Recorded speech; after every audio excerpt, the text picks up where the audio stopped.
જૂનાગઢના વંથલીનું ધંધુસર ગામ, જ્યાં ભાજપે જિલ્લા પંચાયત અને તાલુકા પંચાયતના ઉમેદવારોના સમર્થનમાં યોજ્યું વિકાસ સંકલ્પ સંમેલન, જેમાં ભાજપે શક્તિ પ્રદર્શન કરતા ખેડૂતોને કેન્દ્રમાં રાખીને પોતાના વિકાસ કાર્યોનો હિસાબ આપ્યો. કમોસમી વરસાદમાં આપેલી સહાય અને ટેકાના ભાવે મગફળી ખરીદી સહિતના મુદ્દાઓને આગળ રાખી મતદારોને આકર્ષવાનો પ્રયાસ કરવામાં આવ્યો. પ્રદેશના અગ્રણી નેતાઓ બાબુ વોખીરિયા, કેબિનેટ મંત્રી અર્જુન મોઢવાડિયા, ધારાસભ્ય અરવિંદ લાડાણી અને દિનેશ ખટારિયા સહિતના ટોચના નેતાઓની હાજરીમાં ભાજપે ચૂંટણી પહેલા જ માહોલ ગરમ કરી દીધો છે.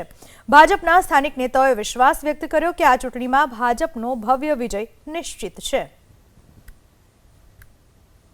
કે ભારતીય જનતા પાર્ટીની સરકારે જ્યારે કમોસમી વરસાદ થયો ત્યારે 11,500 કરોડ રૂપિયાનું પેકેજ આપીને દરેક ખેડૂતના ખાતાની અંદર 44,000 રૂપિયા આપ્યા.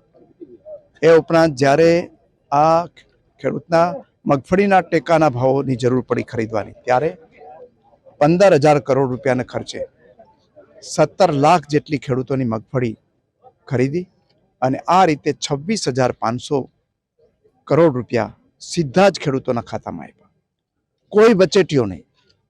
જ્યારે આવો વહીવટ સારો થતો હોય ત્યારે ખેડૂતો હોય, ખેતમજૂરો હોય કે ખેતી સાથે સંકળાયેલા કોઈ પણ હોય, એ સ્વાભાવિક રીતે ભારતીય જનતા પાર્ટીને જ મત આપવાનો છે.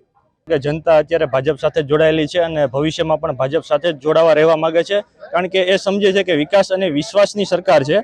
બાકી તો ત્રિપાપિયા જગમાં તો કોંગ્રેસ કે વિપક્ષો કે ગમે એવું હોય, અત્યારે તો કોઈ રસ્તા પર ઉતર્યા નથી. એ ફક્ત કોઈ પણ હોય પણ સોશિયલ મીડિયામાંથી નવરા થાય તો નીચે આવશે ગ્રાઉન્ડમાં, આપણે કહીએ ને કે જમીન લેવલે. તો જે ભારતીય જનતા પાર્ટીનું જે કાર્ય છે, ખેડૂતો માટે જે કામ કરે છે એ જમીન લેવલથી કરે છે.